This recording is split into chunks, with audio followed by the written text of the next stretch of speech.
Meantime, I want to talk more about that gathering of world leaders in China over the weekend. China's Xi meeting with Putin, in addition to India's Prime Minister Modi. Joining us right now is China Beige Book COO Shehzad Qazi. I want to thank him for joining us and coming in, no less. Yeah. Nice to see you, sir. Good to see you.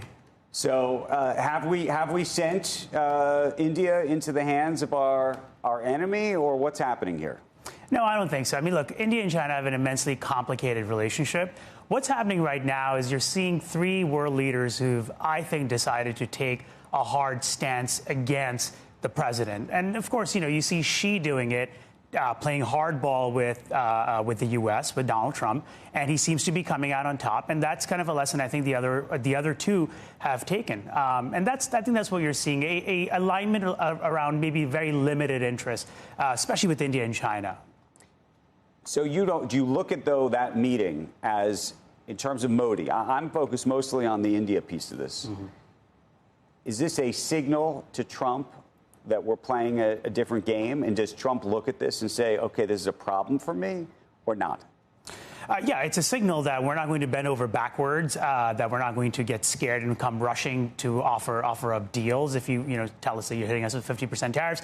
The real issue is, if we are thinking about India as a potential alternative to China for our supply chains, which, by the way, is, I think, questionable, and we should really think through that. Questionable meaning we shouldn't. We should be careful about not thinking of India as a total replacement for China, because that is creating the same problem all over again. We cannot just say, here's another country, we're going to dump all our supply chains there. And I say that because there are people on the Hill, there are people in D.C. who actually believe that. And your view is you need to spread it around, or we just need to bring everything back, or what? So critical things like pharmaceuticals, et cetera, we need to have them, I think, as close to home, if not at home, as possible. Others, yes, have to be spread around. We just can't keep going down that road of picking the next China and thinking they're going to be our allies. They will be standing with us, no matter, come hell or high water, because that's just not how it works. It was made very clear to us this weekend. Okay, the implication of India, if India were to stop taking Russian oil, what would it do to the Indian economy? What would it do to the rest of, by the way, Europe and everything else? Like, what does it give us the full sort of picture?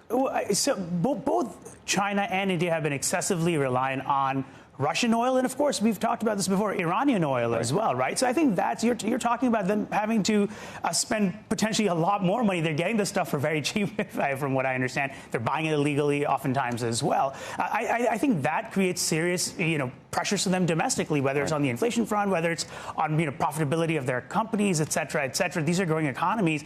I don't think they do that. I don't think they can afford to do that. If you're India or China and you watch this court situation over the tariffs play out, what is the play? We keep talking about this game of chicken that everyone can play with each other. Yeah. It's so interesting. The UK, France, everybody else says, OK, we'll go along with this. These other guys say no. Yeah. Now the courts have actually it's cutting the right way for them, at least temporarily.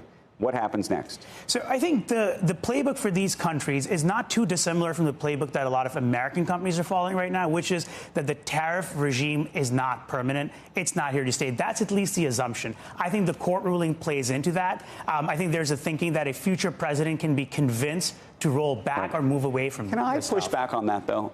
Taking the courts out of it, assuming that it's legal, if it's allowed, it seems to me, maybe I'm wrong, that once you start raising big numbers in terms of revenue annually, $200 billion, $300 billion, whatever this number is, and you've heard the Treasury Secretary talk about it, to me it almost becomes generational.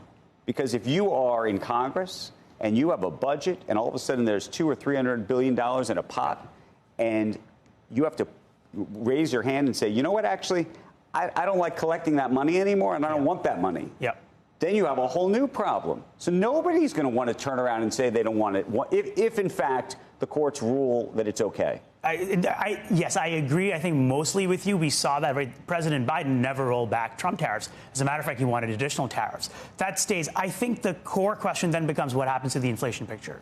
Right? What happens to prices being passed along to consumers, et cetera? That's where it gets a little bit more complicated. So you believe it is inflationary?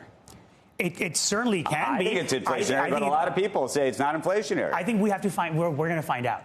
right? So we don't know is the reality, and we're going to find out. And if it becomes inflationary, that becomes a problem then. But it does get to the point of VAT in Europe, the value-added tax in Europe.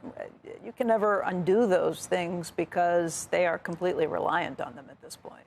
Right. So I think it would make you very unpopular in many ways if you decide to become the president who says, no, we're not going to so-called protect the U.S. economy and we're going to bring tariffs down, et cetera. So I completely agree this is a very complicated situation.